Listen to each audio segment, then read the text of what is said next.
Learning to e-foil is going to be a 3-step process. We're going to start on our stomach, progress to our knees, and finally, once we're comfortable, progress to a standing position.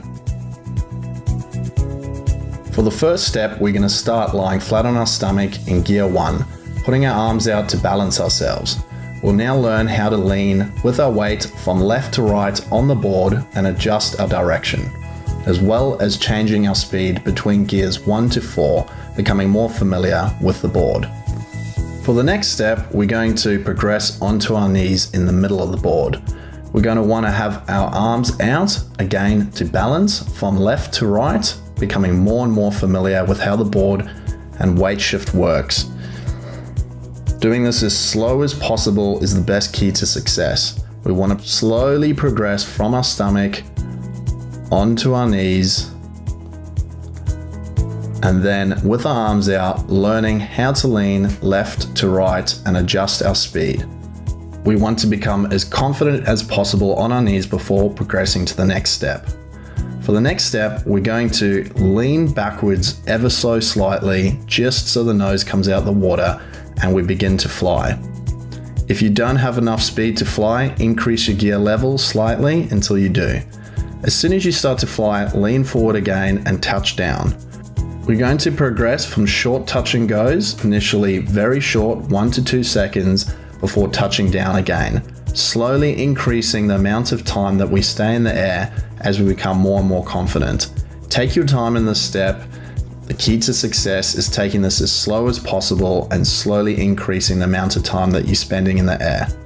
You'll gradually learn how the e-foil starts to balance and you'll be able to stay up longer and longer. For the next step, we're going to progress to standing position, moving our front foot to the front of the board. Do this as slowly as possible, getting up into position. Your foot position on the board compared to a surfboard is quite different, so have your back foot facing out slightly with your front foot facing forward and your chest open to the front. This will give you your best stability on the e-foil. You're going to use your front foot to apply pressure on the front of the board and keep the nose in the water.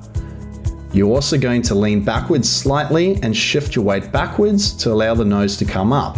So you're going to control the pitch of the board by moving your shoulders and your head forwards and backwards with the weight over your front leg. Keep your knees slightly bent so you can apply pressure and make changes. Practice going from your knees to standing multiple times until you're as confident as possible, getting quickly into position and standing up. Once you're familiar with the position, we can progress on to flying. Standing up, we put a bit of pressure on our back foot and the board will come out of the water and we'll begin to fly. We're then going to put pressure on our front foot and touch down again. We're going to do this multiple times, doing short touch and goes, progressing from short to longer ones until we can stay up in the air with the board steadily. Now that you've mastered the basics, you should be able to get up and e-foil as quickly as possible. Just remember to do this as slow as possible and practice each step thoroughly before moving on to the next. Doing things too quickly often leads to people falling off more often and losing their confidence and taking much longer to e-foil. Once you've got the basics right, your balance will improve and each session of e-foiling will become better and better.